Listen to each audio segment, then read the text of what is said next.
Ya, assalamualaikum. Kembali jumpa ke Bang Egy.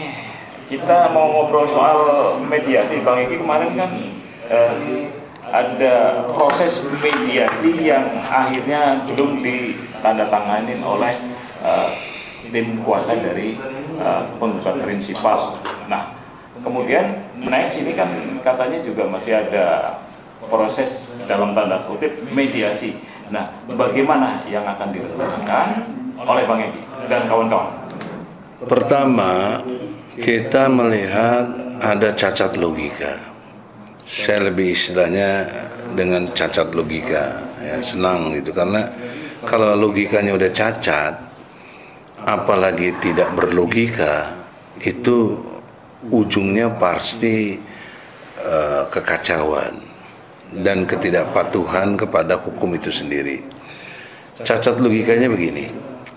Menurut pasal 123 HIR ayat 1 dalam konteks hukum perdata, siapa pemberi kuasa itu harus memberikan kuasa dengan tanda tangan basahnya, kecuali pemberi kuasa hadir, maka nggak perlu surat kuasa. Itu jelas HIR itu, ya, yang diatur sejak zaman Belanda, namanya HIR. Tetapi logika ini nggak dipahami oleh Jokowi dan juga oleh hakim. Dipahami mungkin, tidak dilakukan. Ya, kalau dipahami dia lakukan. Kenapa dia nggak lakukan? Dia nggak paham. Kita tuduhannya itu aja dulu supaya tidak menuduh orang macam-macam kan, gitu. Sangka baik gitu. Nah, barangkali dia tidak paham. Nah, sekarang kita beri pemahaman, ya, lewat pasal 123 HIR ayat 1. Maka Jokowi hendaknya Anda memberikan surat kuasa. Jangan nyerahkan kepada Jaksa Agung dan Menseknek. Kenapa? Karena ini kelembagaan negara. Yang saya gugat Jokowi pribadi. Karena dugaan memalsukan ijazah ketika dia belum jadi presiden. Masa dia sekarang jadi presiden, dia gunakan seluruh sumber dayanya untuk membela kecurangan dia waktu sebagai pribadi. Nah, di situ cacat logikanya yang nggak dipahami, ya. Karena cacat logika ini Jokowi anggap enteng, Jokowi anggap remeh. Udah kan dulu serahin sama jaksa sama Menseknek. Nah, di sini Jaksa Agung dan Menseknek mestinya jangan cacat lagi logikanya.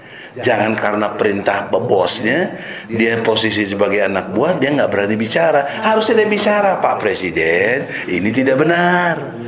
Ini cacat logika. Karena yang digugat Bapak pribadi, bukan Presiden. Dan saya bukan bawahan pribadi, saya bawahan Presiden. Kan mestinya Menseknek ngomong gitu. Apalagi rektor, dia pernah jadi rektor 2 kali lagi. Jadi menterinya nih juga di Menseknek ini 2 kali berturut-turut 2 periode. Mungkin terlalu nyaman ya, kayak ini. Bukan nyaman kali, Bang. Nggak nyaman sebagai menteri. Nggak, kalau dia berani ngelawan presiden kan dicopot. Nah, gitu loh. Begitu juga Jaksa Agung. Kaitannya lagi dengan etika dan moral. Jadi konsepnya konsep tidak tahu diri di sini. Nah, jadi kalau Menseknek, Jaksa Agung tahu diri dan mengerti hukum, dia harus menjelaskan kepada presiden, kamu harus bikin sendiri surat kuasa itu dengan tanda tangan basah kamu. Nggak bisa pakai kepres katanya. Saya lihat waktu di pengadilan, karena dengan kepres dianggap sudah beres. Karena ini semuanya adalah perintah undang-undang. Undang-undang apa? Bagaimana cara memahami logika undang-undang? Itu kepres nilainya, status nilai strukturnya itu di bawah undang-undang. Undang-undang di bawah TAP MPR. TAP MPR di bawah Undang-Undang Dasar gitu. Ngerti nggak? Undang-Undang Dasar di bawah Pancasila. Ini struktur. Nah, tadi yang saya bicara HIR itu undang-undang, artinya di atas kepres. Jadi janganlah pakai kepres untuk membatalkan undang-undang, kan blow on di sini jadinya. Ya, itu yang disebut cacat logika, ujungnya jadi blow on. Tapi barangkali mungkin memang sudah sangat keterlaluan dalam mindset mereka ya, bahwa dalam mindset para penguasa di Indonesia itu kan selalu menggunakan atau memperalat hukum untuk menjaga kekuasaannya, atau bagaimana? Iya, menurut saya ini imbas dari tidak beriman kepada Allah. Karena kalau dia beriman kepada Allah, dia ngerti aja Malik Yaumiddin, Allah itu penguasa di hari pembalasan. Dia ngerti aja rukun iman yang percaya kepada hari akhir, ya, dimintai pertanggungjawabannya nanti di akhirat. Jangankan di akhirat, di dunia juga diminta loh. Kita ini kalau dipimpin oleh presiden yang nggak benar, kita minta tanggung jawab dia. Nggak mau, bisa kita demo, bisa kita tumbangkan secara konstitusional. Ya.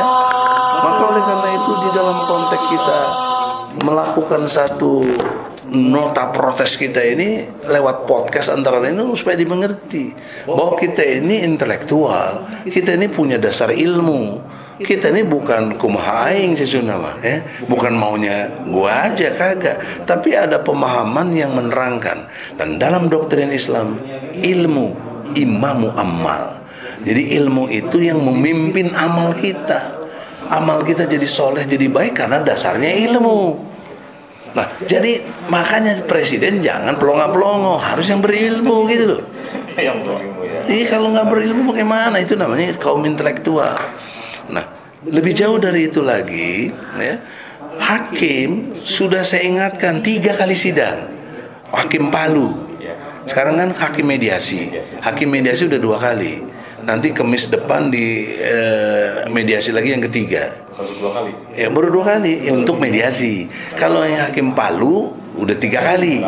Sampai kabur itu loh. Ya. Kenapa dia kabur? Dia nggak bisa bertanggung jawab karena saya pakai dasar HIR tadi. Kalau mediasi baru sekali kemarin. 2. Yang pertama kabur, nggak jadi mediasi. Enggak, habis kabur ada sekali mediasi. Saya hadir. Iya. Kemarin saya tidak hadir. Nah, yang kedua. Nanti hari Kamis yang ketiga. Nah, kita masih toleransi, kita masih beri kesempatan. Jadi Jokowi jangan salah paham sama kita. Kita itu baik sama Anda. Saya memberi kesempatan, Anda tinggal tunjukkan saja ijazah aslinya, case close, tutup, dan nama Anda jadi baik karena Anda punya ijazah. Tapi sebaliknya kalau Anda tidak keluarkan ijazah aslinya, Anda termasuk orang yang tidak punya moral, ya. Karena diri Anda aja didustai, diri Anda aja Anda manipulasi, apalagi rakyat gitu loh. Nah ini kena juga masuk pasal biadab juga nanti. Jadi Bang, kan kemarin itu mediasi tanggal 23 kemarin itu kuasa Jokowi yang tidak membawa surat kuasa, cuma surat tugas, itu demo memperlihatkan ijazah fotokopi dilegalisir. Nah, salah satu prinsipal berteriak, kami tidak mau, kami mau yang aslinya.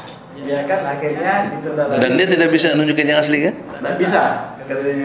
Nah, mediasi lagi untuk hari Kamis ini 1 minggu. Nah, seandainya tetap dengan yang sama, Pak, kuasanya ini tidak bisa membawa surat kuasa yang asli dari Jokowi dan tidak bisa membawa ijazah yang asli, itu bagaimana dinilai dari TPO sendiri, Pak? Nah, saya jelaskan dulu. Berdebat saya dengan ahli hukum pidana, seorang dokter, mungkin profesor ya, saya nggak begitu, tapi pasti dokter lah, dari UKI kalau nggak salah, ketika debat di Pengadilan Negeri Surakarta. Perdebatan saya dengan dia sebagai ahli pidana, dengan pertanyaan saya, apakah boleh diwakili dengan yang disebut fotokopi yang dilegalisir? Nggak boleh, dia bilang. Dalam konteks ijazah harus asli. Saya tanya yang kedua, apakah yang asli bisa digantikan dengan penggantian atau dikeluarkan lagi ijazah asli? Tidak bisa. Ijazah hanya sekali dikeluarkan. Dia ahli loh, pidana. Ya. Dia cerita pengalamannya, ada mahasiswanya untuk kehilangan. Nah, bagaimana jalan keluarnya? Nah, buat laporan polisi. Nah, maka saya sarankan waktu itu di sidang, kalau memang Jokowi nggak ada, mungkin hilang, lapor polisi. Kan gitu, Bos. Tapi sampai detik ini, dan sudah diputusnya inkrah loh. PN sudah diputus, pengadilan tinggi sudah diputus, Mahkamah Agung sudah diputus, inkrah jadinya. Nggak pernah ada laporan kehilangan, juga nggak ada, gitu. Yang kedua, pada waktu ditunjukkan ijazah berupa legalisir di pengadilan, saya protes kepada hakim. Pak Hakim, apakah dibenarkan ini ijazahnya fotokopi yang dilegalisir? Nah, hakim panggil jaksa ke meja hakim tuh. Hakim panggil juga saksi-saksi yang ditampilkan itu, yang pada waktu itu. Nah, saya protes di situ. Logika nih, ini cacat lagi logika nih, saya heran tuh jaksa itu.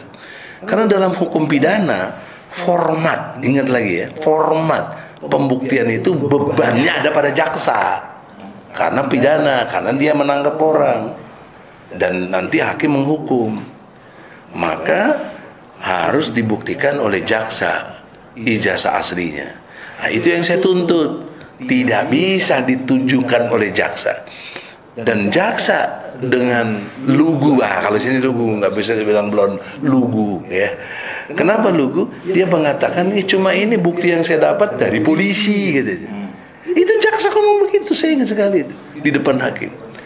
Jadi saya tanya lebih jauh, apakah ini yang dikasih polisi untuk kemudian Anda bisa majukan ke pengadilan? Iya, nggak ada lagi yang lain. Nah, jadi saya mengkonfirmasi secara data bahwa Jokowi nggak ada ijazah aslinya. Cacat logikanya lagi apa? Kenapa kok bisa keluar legalisir? Nggak mungkin dong legalisir keluar kalau tidak ada ijazah aslinya. Nah, ini semua sudah diperiksa. Sudah diperiksa sebanyak 30 orang saksi. 3 ahli dari kita, 1 Rocky Gerung, ahli filsafat, 2 Profesor Aceng, ahli bahasa, 3 Muhammad Taufik, doktor ahli pidana. Itu dari kita. Ya, dari mereka saya lupa karena ada 27 orang. 5 ahli, saya lihat ada ahli sosiologi, ahli filsafat, ahli agama, ahli pidana tadi, ada semua mereka. Dan 22 orang saksi fakta, seperti kepala sekolah, teman sekelas, ketua OSIS, wakil ketua OSIS, ya, dan lain sebagainya. Dan ada lagi yang menarik, buku induk. Kan kalau memang ijazah nggak ada, saya bilang buku induknya mana kan? Jangan lupa loh, di sini bukan ijazah UGM yang kita persoalin. Yang kita persoalin adalah ijazah SD, ijazah SMP, ijazah SMA.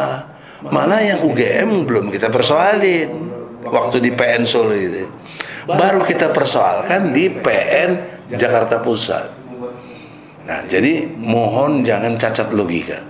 Dengan cacat logika Anda sesungguhnya tidak bermoral. Pikiran itu kan berangkat dari moral, hati nurani, etika, ya. Nah, oleh karena itu pertanyaan Arif tadi yang sangat cerdas menurut saya, kalau ini tetap begini nanti hari Kamis, maka hakim mediasi dianggap gagal untuk memediasikan. Maka harus dikembalikan ke hakim palu, artinya hakim yang pegang palu, untuk diproses dari awal lagi dalam pengertian untuk memanggil Jokowi. Kalau nggak bisa lagi, sudah perkara jalan terus, Jokowi ditinggal. Tapi kerugian besarnya buat Jokowi, hak hukum dia hilang, maka putusan harus berpihak kepada penggugat yang menyatakan Jokowi nggak punya ijazah. Harus itu keputusannya, karena hak hukumnya sudah diberikan, bahkan sudah 6 kali kesempatan yang diberikan, tapi Jokowi tidak juga melampirkan atau mendatangkan ijazah aslinya, maka dianggap Jokowi telah menghilangkan hak hukumnya sendiri atau tidak menggunakan hak hukumnya sendiri, maka dia harus dikalahkan, dan yang menang adalah rakyat. Dan harus konsekuensinya, ya. Pada tingkat berikutnya Bambang Tri dan Gus Nur dibebaskan karena dia dihukum 4 tahun, sebelumnya 6 tahun, tuntutannya oleh jaksa 10 tahun. Nah, maka ganti ruginya harus dipikirkan, karena saya gugat juga Menteri Keuangan 10 triliun atas kerugian yang diderita oleh Bambang Tri. Nah, Gus Nur enggak, karena Gus Nur enggak ikut gugat. Ya, dia tidak mau, dan sudah saya mengerti. Jadi Bambang Tri dia sendiri yang menyatakan, gugat bang, saya minta 10 triliun, karena dia sebelumnya udah 3,5 tahun di penjara, kemudian keluar baru sebentar masuk lagi penjara, dihukum 4 tahun, sekarang baru jalanin setahun, dan keluarganya hancur dalam arti berantakan, katanya istrinya diperkosa lah segala macam. Nah, itu urusan lain lah, tapi dia menderita kerugian yang luar biasa. Jadi kata 10 triliun itu sebenarnya nggak sebanding juga, karena dia hancur segala-galanya dan susah di dalam membangun jati dirinya lagi, ya, karena sudah jadi tidak dipercaya dan lain sebagainya. Tadi yang dimaksud dengan hak keputusan oleh si penggugat apa sih maksudnya? Enggak, bukan oleh penggugat. Hak hukum yang dimiliki Jokowi jadi hilang karena dia tidak menggunakannya. Maka hakim harus memutuskan menang buat penggugat. Oh gitu. Jadi kira-kira ada berapa kali sidang lagi kalau untuk? Lihat nanti Senin, Selasa, Kamis depan kan yang terakhir nih. Kalau ditolak, maju ke Hakim Palu. Lihat Hakim Palu. Nah, Hakim Palu jangan lupa, kita udah ajukan ganti hakim. Sudah tulis surat ke KY juga. Sudah tulis surat ke Bawas Mahkamah Agung, Badan Pengawas, supaya hakim diganti. Kenapa hakim diganti? Karena dia meninggalkan ruang sidang tanpa mengagendakan sidangnya kapan, apa yang harus dibicarakan, main ketok palu itu kabur gitu loh. Oh, itu luar biasa pelanggaran hukum etikanya. Hakim tidak transparan, hakim tidak profesional, hakim melanggar kedisiplinan, hakim melanggar tidak jujur, hakim melanggar tidak adil, hakim melanggar satu perilaku yang sewenang-wenang gitu loh. Batas waktunya kan mungkin punya dari tim penggugat, kira-kira sampai batas mana ini sekaligus untuk batas waktunya itu hanya ada pada keputusan nanti hari Kamis. Mau nggak diajukan kepada Hakim Palu, mau nggak PN Jakarta Pusat ganti hakimnya. Karena saya ingatkan Ketua PN, Anda arogan sekali, Anda nggak terima kita waktu kita mau audiensi, nggak mau terima sebagai ketua PN. Ini laporan kita ke KY, laporan kita juga ke Bawas Mahkamah Agung. Ketua PN Jakarta Pusat tidak mau menerima kita, padahal tidak boleh. Jangankan kita, harusnya lah apapun sifatnya nggak boleh, pengadilan tidak boleh menolak, harus melayani semua. Itulah namanya mencari keadilan. Jadi oleh karena itu nanti kapannya itu kita lihatlah minggu depan. Minggu depan apakah dikabulkan untuk ganti hakim? Kalau enggak, terus berlanjut lagi apa? Ya, saya kira itu. Oke. Nah, yang lainnya kaitan dengan ASN, kita melihat sebagai satu bentuk hal lainnya. Ini udah bukan urusan ijazah palsu. Konteks ASN itu aparatur sipil negara ini untuk tidak boleh digunakan oleh si pejabat, karena dia punya fungsi untuk netral dan dia mengayomi untuk seluruh kepentingan negara. Nah, jadi filosofis ini dilanggar oleh mereka, diperintahkan bupati, wali kota supaya mendukung salah satu capres yang ada. Ini pelanggaran berat, ini udah mulai dengan curang. Ada adagium dalam hukum. Kalau mengadili sesuatu atau dimulai sesuatu dengan tidak adil, dengan kecurangan, maka hasilnya pasti curang. Hasilnya pasti tidak adil karena dimulai dengan ketidakadilan. Nah, itu yang harus dimengerti. Oleh karena itu saya ingatkan kepada capres yang nomor 2 dan 3, janganlah mencurangi yang nomor 1. Ini bukan karena kita bela Anies, tapi ini hukum. Harus ada kesetaraan, kepastian, manfaat, dan keadilan buat hukum itu. Nah, oleh karena itu, dengan hormat sekali lagi, ini bukan delik aduan.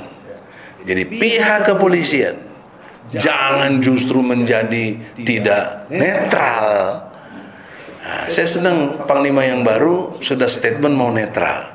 Itu ya, ada. Saya pernah lihat di medsos, Saudara Agus sebagai Panglima yang baru akan bertindak netral. Dan dia menyatakan siapa yang melihat TNI ada yang tidak netral, suruh melapor. Nah, sekarang saya ingatkan TNI, bila mana polisinya yang tidak netral, apa sikap Anda sebagai TNI? Harus jelas. Jangan nanti Anda di bawah perintah Panglima Presiden sebagai Panglima, Anda ngikut saja. Nah, itu Anda tidak sabta margais. Karena sabta marga yang ketiga adalah harus sebagai kesatria untuk bertindak jujur, benar dan adil, serta bertakwa kepada Allah Subhanahu wa taala. Itu sabta marga, bukan karangan saya. Baik, kalau soal ASN tadi, gimana kita mau bisa menghentikan soal cawe-cawenya ASN ya terhadap Pilpres ini? Wong dua capres saja kan ini sebenarnya masih aktif, bahkan cawapres masih aktif dan dua-duanya masih aktif. Prabowo masih menteri, Mahfud masih menteri, Ganjar masih gubernur, Gibran masih wali kota. Itu seharusnya bagaimana nih kalau untuk supaya juga tidak ada bias? Sepanjang saya tahu, mestinya mereka cuti. Bahkan idealnya ngundurkan diri. Saya ingat saya waktu dulu Prabowo sama Sandiaga Uno kan wakil gubernur. Dia mundur tuh. Itu bagus. Ya. Nah, sekarang kenapa kok mereka enggak? Nah, di sinilah psikologi yang saya pahami, ini bentuk kepanikan dan ketakutan mereka kalah.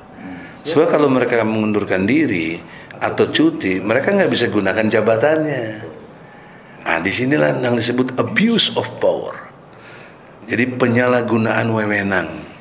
Anda berdosa besar dan Anda telah melanggar TAP MPR nomor 6 tahun 2001 tentang etika pejabat. Tentang etika sebagai Anda pejabat itu, jangankan diserbu atau dikritik, Anda harus punya tahu diri. Ketika Anda rasa tidak disukai, Anda harus mengatakan mengundurkan diri. Itu TAP MPR nomor 6. Dan saya ingat pernah yang ngomong gini Mahfud lagi, ya kan? Bahkan Mahfud pernah ngomong, di negeri kita ini malaikat pun kalau masuk sistem dia bisa jadi iblis. Nah, dia masuk sistem jadi iblis dong. Yang ngomong kan yang mengibliskan diri.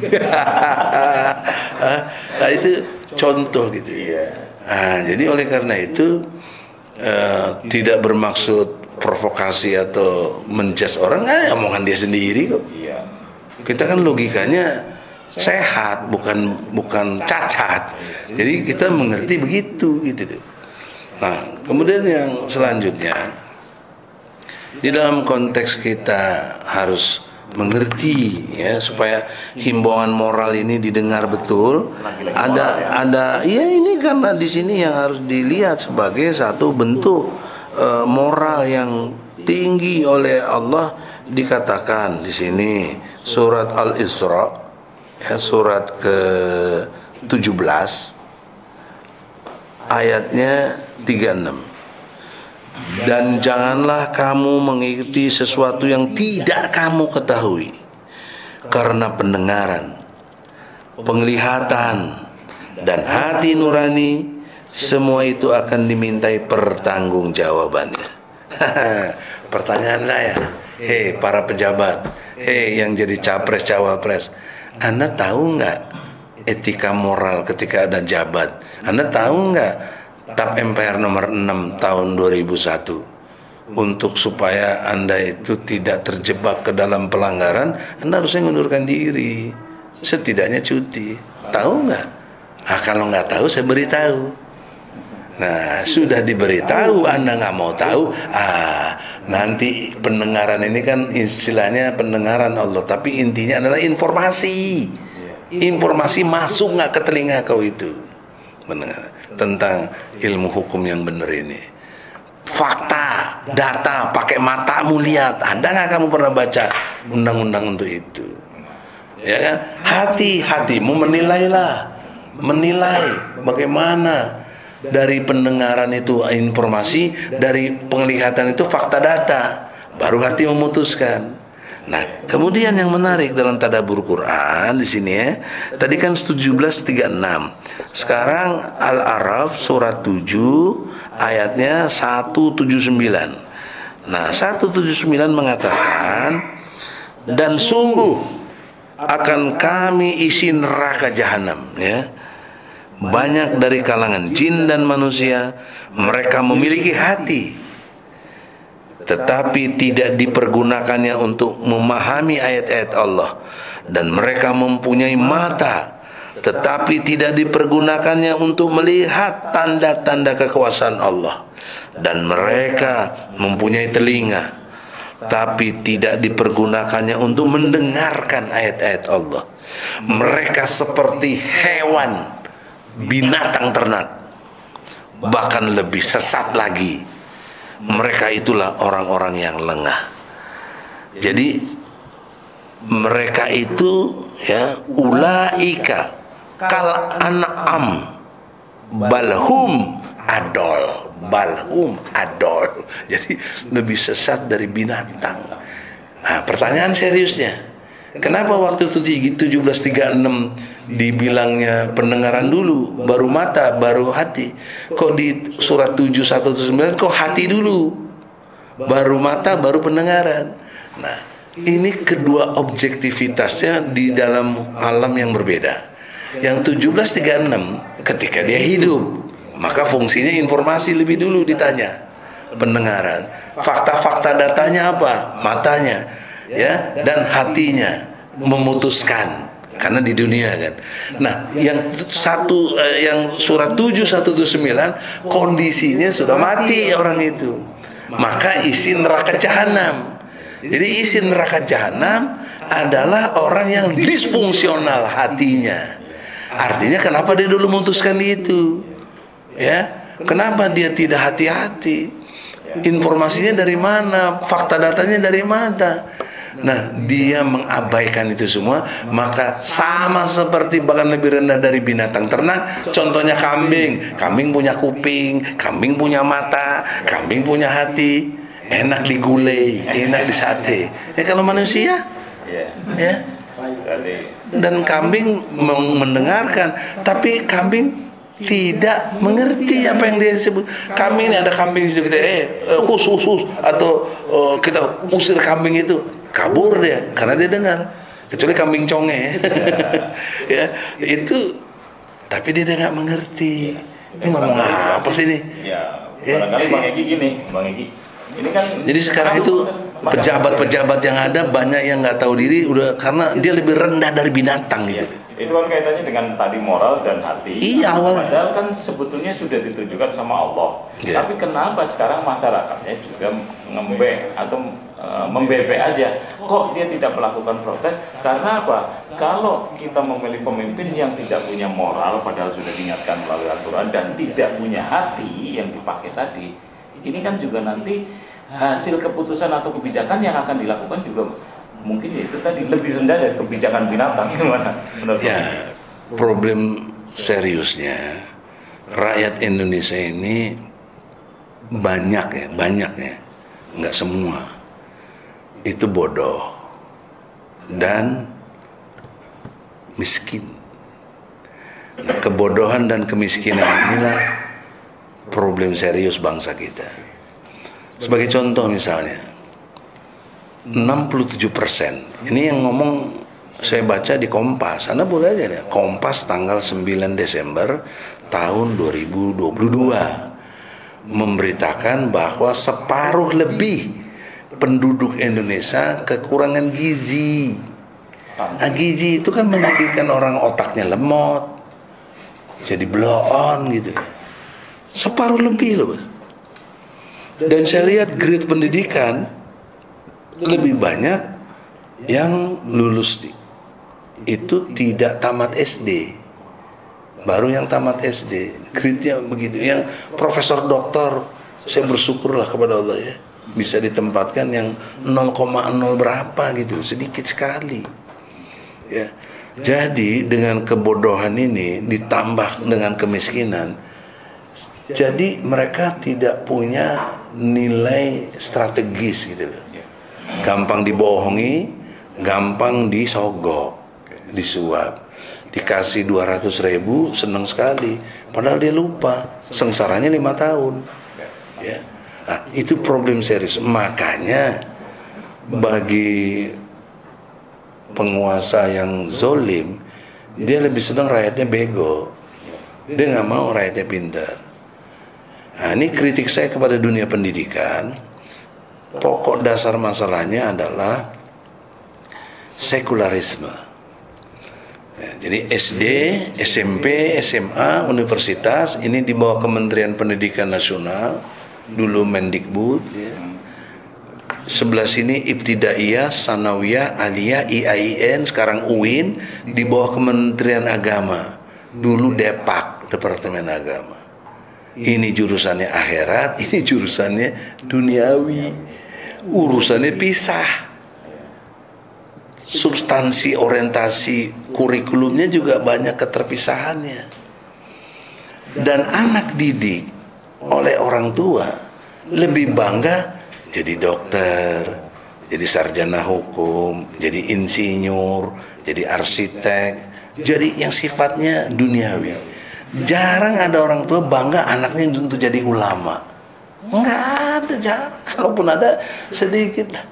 Nah, ini problem serius bangsa kita. Nanti kalau mau perubahan, tolong kurikulum ini dirubah. Minimal disatukan menjadi Departemen Agama dan Pendidikan. Ah, gitu. Kan elegan, Mbak. Kenapa? Karena doa kita, jangan lupa doa kita. Rabbana atina fid dunya hasanah wa fil akhirati hasanah wa qina azabannar. Jadi kita minta kebahagiaan di dunia, selamat di dunia, dan selamat dan bahagia pula di akhirat, hasanah, kebaikan-kebaikan. Nah, pertanyaan seriusnya, bagaimana kamu di akhirat mau baik, di dunianya blow-on begini, nggak ya kan, nggak bermoral, nggak beretika, gimana? Nah, lebih detail lagi ya, harus sebenarnya rakyat Indonesia ini di-upgrading ASI. Apa itu ASI? A-nya Al-Quran, S-nya sholat, I-nya infak. Harusnya ini di-upgrade oleh kedua kementerian ini. Tadi pendidikan dan agama menyatu, di-upgrade lah ya Qurannya. Ini dasar saya surat Fatir ya. Surat Fatir itu surat ke 35 ya, supaya kita ini punya dalil yang jelas, bukan kumaha aing maunya saya. Ya, ini maunya Allah gitu loh. Nah, kalau Anda beriman, kalau nggak beriman ya sudah cari Tuhan-Tuhan lain. Ya. Ayatnya 29. Surat Fatir surat ke-35 ayat 29. Sesungguhnya orang-orang yang selalu membaca Al-Quran dan melaksanakan sholat dan menginfakkan sebagian rezekinya yang kami anugerahkan kepadanya, ya, dengan diam-diam atau terang-terangan, mereka itu mengharapkan perdagangan yang tidak rugi, tijarah lam tabur, tidak akan bangkrut.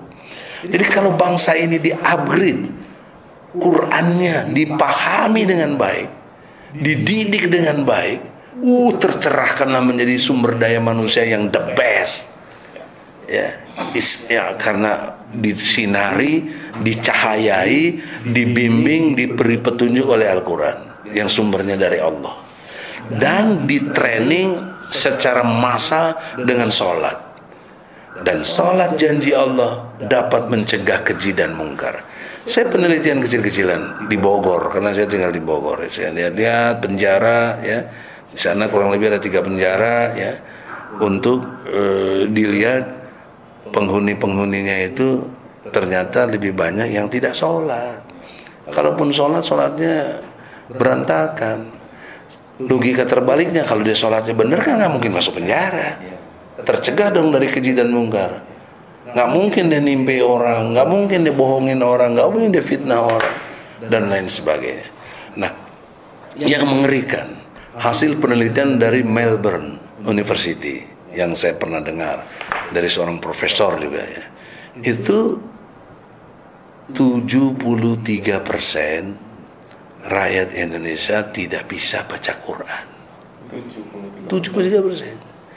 Yang tidak sholat 75% tidak sholat. Jadi jangan dipikir orang ini banyak, itu yang 25%. Apalagi kalau ditanya sholatnya ikhlas nggak? 0,0. Terus lihat lagi sholat subuhnya. Banyak orang nggak sholat subuh. Ya, cuma berapa ekor istilahnya. Ya. Benar dong, apa yang dikatakan ini sebagai closing statement mungkin. Ya. Muslim di Indonesia sebenarnya tidak lebih dari sekedar buih di lautan. Ya, lebih dari itu. Sudah ada yang meneliti, namanya Clifford Great kalau nggak salah. Ya, dia ahli dari masalah sosial ini dari Kanada ya kalau nggak salah. Dia membagi Islam di Indonesia itu Islam abangan, Islam apa namanya setelah priai, dan Islam santri gitu loh. Clifford Great apa itu yang saya pahami. Jadi civilizationnya itu. Jadi kita banyaknya Islam yang abangan. Maksudnya apa? Islam KTP aja, ya. Kemudian priai itu KTP dia sholat juga, maksiat juga. ya, ASN lah banyaknya kita lihat kan begitu ya. Korupsi juga, apa juga. Tapi pergi haji juga, ya bagaimana? Nah itu priai. Nah yang Islam santri sedikit. Ya itulah, Indonesia harus dirubah. Kita berharap dengan perubahan presiden ke depan yang betul-betul membawa Indonesia bertakwa. Indonesia bertakwa. Indonesia bertakwa. Maka Allah akan berikan barokatin fi samawati wa ma fil ard. Allah akan datangkan berkah dari langit dan bumi. Ya, keberkahannya. Surat Al-A'raf ayat 96. Terima kasih. Assalamualaikum warahmatullahi wabarakatuh. Waalaikumsalam.